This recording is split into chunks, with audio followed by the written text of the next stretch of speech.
I only pay $150 a month for my $240,000 Texas house. It is 3-bed, 2-bath, and it's actually a duplex. So there are 3 beds and 2 baths on the other side as well. And yeah, I mostly have other people paying my mortgage for me. And you could do it too. I'm going to explain all of the numbers, how I learned about this, and answer all sorts of questions that I have gotten as I've been talking about this situation. So let's get into it. Hi, I am Sarah Wilson, also known as Budget Girl here on the internet. And before anybody thinks that I'm like some rich person, I'm not. I've actually been cataloging my financial journey on the internet for over 6 years. You can actually go back to a video below that I'll link where in 2014 I got on the internet and I said I had $33,000 in student loan debt and I was making $26,000 a year as a newspaper reporter, and I was barely getting by. Over the years following that video, I did a lot of things to pay off debt, including a lot of side hustles, moving a couple of times for better paying jobs, and now I'm in a situation where I make more money than I need.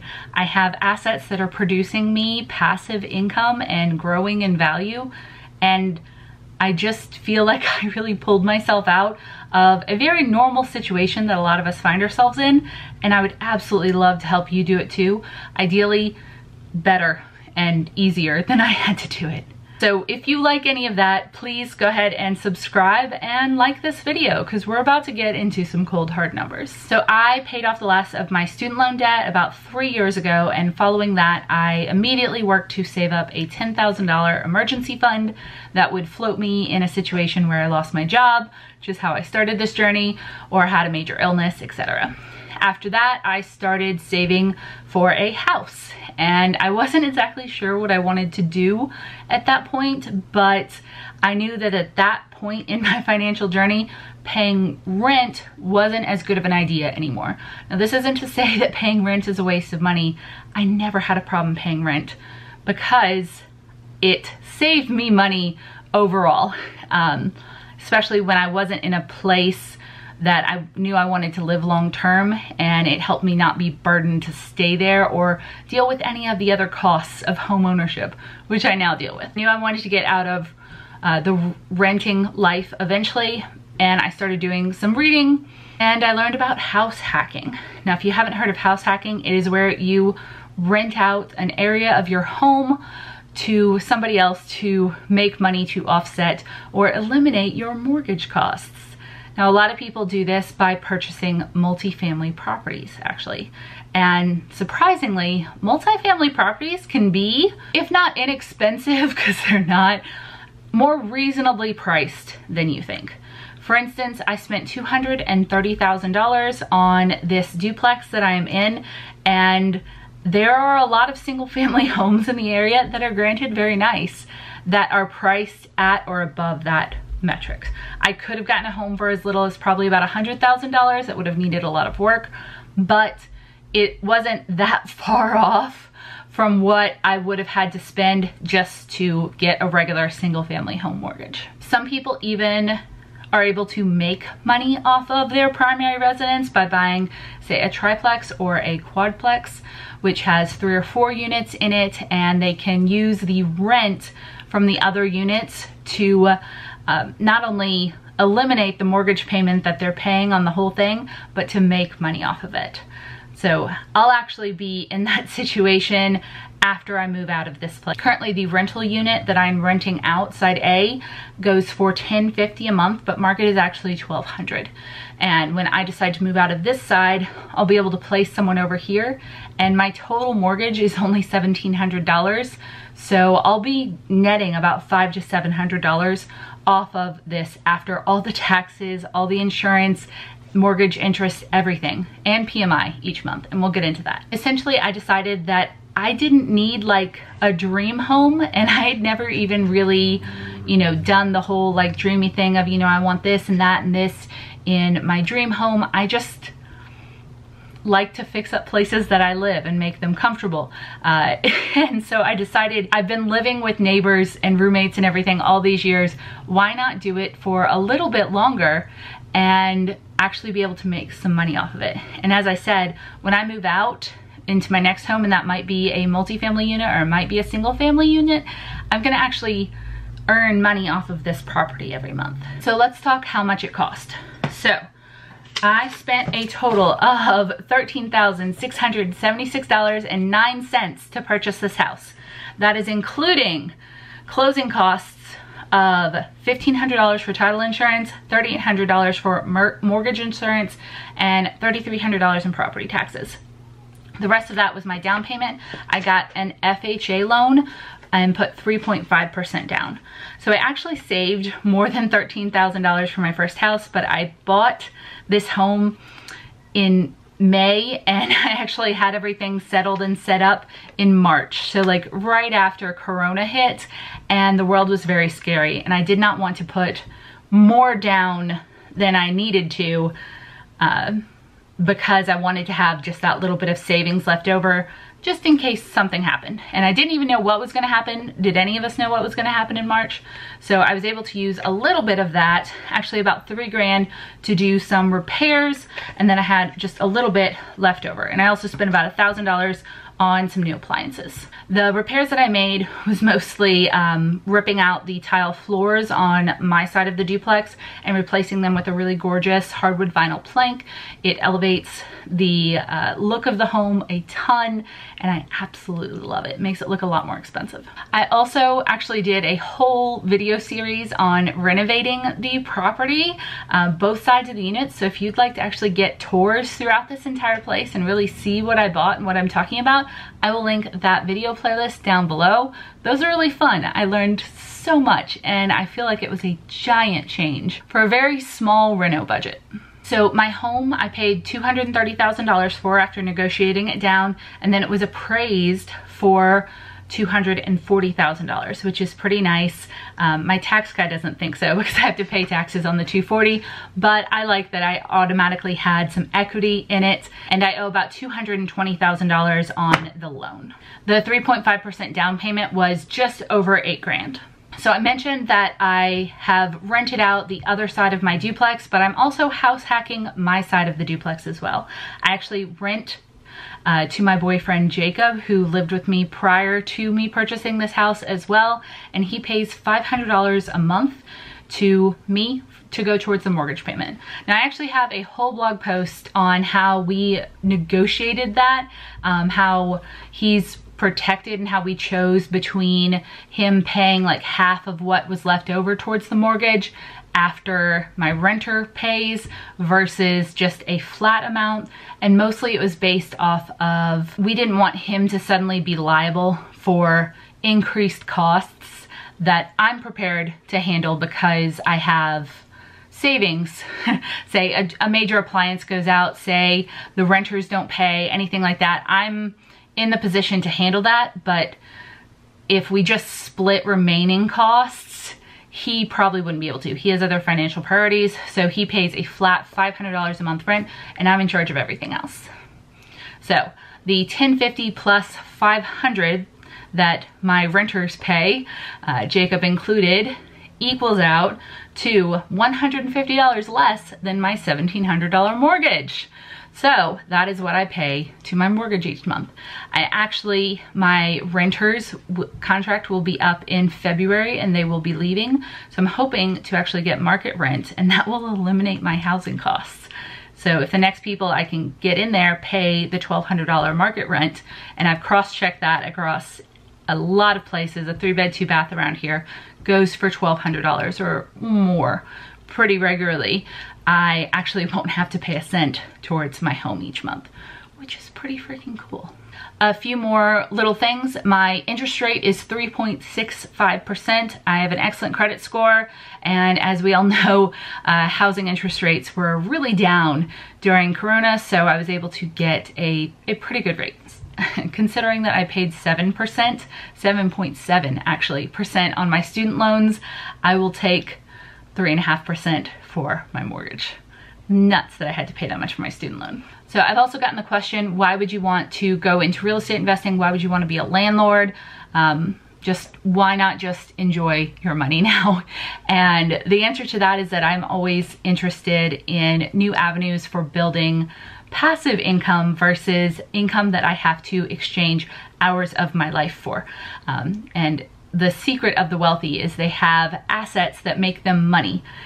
And I want to be wealthy, and I'm not ashamed of that at all. I really enjoy financial security. I started this off being in a very scared place with kind of no one to bail me out. And now I'm in a place where I can bail myself out, and it's very nice. So real estate investing specifically is a extremely accessible way for low to mid income people to actually get into the passive income game. A lot of people become landlords accidentally if they maybe get a job in another state and all of a sudden they can't sell their house, so they rent it out and use a property management company, and hey, they're landlords, and hey, that's a stream of income that they suddenly have now. And it can be as easy as that to get into it. I went at it a little bit more strategically, knowing that I would live here for a couple of years while I saved up for the next place and then use this as an income generating property. And I also came into it looking at this place through the eyes of potential renters rather than through what I wanted my dream house to be. For instance, if this was my dream house, I would want a lot more windows for my plants. I do not have a lot of windows, but the number of bathrooms, the number of bedrooms, the number of parking spots, and the location all make it good for maybe people who work at our local university because it's very close, or our hospital, it's near good schools, that kind of thing. I also get the question a lot, how long did I look? And I looked for about a year. I looked at pretty much every multifamily property that went on the market for a year before purchasing, and I managed to find this place right before I got a letter from my old apartment manager saying that my rent would be going up $300 a month, which was another reason that I was super pleased to find it. It really was perfect and ticked off all the boxes that I was looking for. And while I didn't have 20% to put down, which would have been about 40 grand for this place, I had plenty enough to make the budget work within my means. And yes, I do have to pay PMI, but it's a little over $100 a month, and that is a lot less than I would have been paying extra in rent. So I actually was originally a Dave Ramsey debt payoff camper, and he made me pretty scared about PMI and not putting 20% down, and also not having a credit score. And I learned through my own research and reading that that manual underwriting thing, you're actually not going to get anywhere close to as good of a rate if you don't have a credit score, because manual underwriting just means that they take the elements that create a credit score, like length of credit, payment history, all of that, and they calculate their own credit score for you. And if you don't have credit, you're going to get a bad score, which means you're going to get a bad rate. And honestly,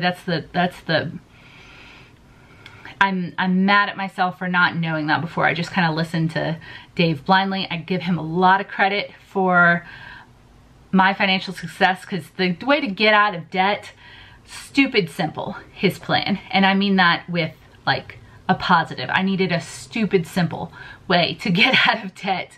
But some of his other advice, not so good, specifically on not having a credit score. I have an excellent credit score. I didn't use credit while I was getting out of debt, but because I was paying off my debt so much, I ended up with an excellent credit score at the end of it, and I've been able to use credit really responsibly since. Never paying interest and automatically paying off balances every single month. Yeah, a credit score, a good credit score, and a good interest rate on your mortgage will save you thousands of dollars. So I don't know why wouldn't want to have a good one. If you are interested, I do have a video that I will link below on other housing in the area that I'm in. I mentioned that I looked at a lot of places. The video shows you some places that are as cheap as like $80,000 up to like $250,000, $500,000. It's kind of a fun tour of College Station, Texas. So I also chose to property manage the place myself. It's only one renter that I have to deal with, and I did inherit them. They are leaving at the end of their term, but I'll have to screen tenants, get them in. I do all of the maintenance already. I do have a home warranty, which I actually really enjoy, because that means if something major goes wrong, I only have a $75 fee to get a professional out here to fix it. And I've had to use that several times with plumbing. They needed a toilet replaced over there. My AC on this side went out twice before I moved in. And I also have a really, really great handyman that I use for some piecemeal services, and I've done a lot of work myself, though mostly in the aesthetics area. I painted the whole place myself, and I can fix kind of simple things. That is not my area of expertise, but I am learning every single day. I also did get a 30-year fixed rate loan. Once again, another thing Dave Ramsey would not approve of, because this is a rental property and it's going to be an income generating asset for me. I didn't necessarily want to pay, you know, so much more every single month to pay it off in 15 years if I can continue making a profit off of it each year. It's essentially kind of a, do you want your access to your money now, or do you want access to your money later? And as real estate generally increases throughout time, and it always increases in value, it's worth a little bit more to me to have some of my income freed up now so that I can maybe purchase another place in a year or two, rather than throw everything at this house until it's paid off. And then, you know, it's maybe 7 or 8 years from now, and then I purchase another place and do it again. I've lost some time that properties could be accruing. Dave also, to his credit, doesn't really talk about multifamily properties or doing any of that. Though he was a real estate person himself, he mostly gears all of his advice towards like a very simple common denominator of people who spend more than they can afford, and helping them kind of get out and reverse that situation. So this is no hate on Dave, but personal finance is personal, and I'm doing the math and I'm doing what's best for me. So that's all that really matters. A few other questions that I've gotten are, will I refinance the loan or pay it off early? And I don't think so. I mean, I'm happy to refinance once I get to 20% down. That only makes sense to avoid that $155 a month PMI. But as far as paying it off early, if it's going to be an income generating property, doesn't really make sense to. And I also don't know how long I'm going to live in this place. It really depends on how long it takes me to save up for the next place. The current goal right now is saving up a $10,000 duplex emergency fund, and that's in case anything happens to this place, so that I don't have to access my own personal emergency savings. That savings will be tied to this house and just ready to go if anything ever happens. And after that, I'll start saving up for the next place, and then do the research and the whole house shopping thing all over again. So that could take a year, that could take 3 years, that could take 5 years. I'm really not sure. I will say I don't plan to over leverage myself by purchasing a ton of real estate and then having all that debt stacked against me. I know some people do that and they're fine. That initiates my fear response, and I only intend on having debt that I can very much afford and handle, which was another reason why I only purchased a property that was $230,000 rather than like $300,000, $400,000, which I probably could have gotten the loan for. That is nearly all of the money details of my house, how I am house hacking, how much I am paying, and all of the numbers associated with this, my very first home purchase. And I would love to hear if you would ever consider house hacking or purchasing a multifamily home to rent. Would you ever be interested in going into real estate? Would you hire a PM or do it yourself? It's an interesting way to build wealth. I invest as well, but this is something very physical that historically that I can touch and hold and see. That's not just kind of like an ether stock out there. That I really enjoy. And I also enjoy that diversification as well, of having investments and retirement investments and also real estate, because if one goes down, the other will probably go up and vice versa. And I think overall it's just a good plan to build wealth and keep myself financially secure and one day independent. That's about it. If you enjoyed this video and enjoyed me explaining a little bit of my house hacking journey and my home purchase decisions and all of that, please go ahead and give this video a like. And if you'd like to learn more about how average everyday people can build wealth, I would love it if you subscribed, because I try really hard to bring that kind of info to you. So I will see you guys in the next one. Bye.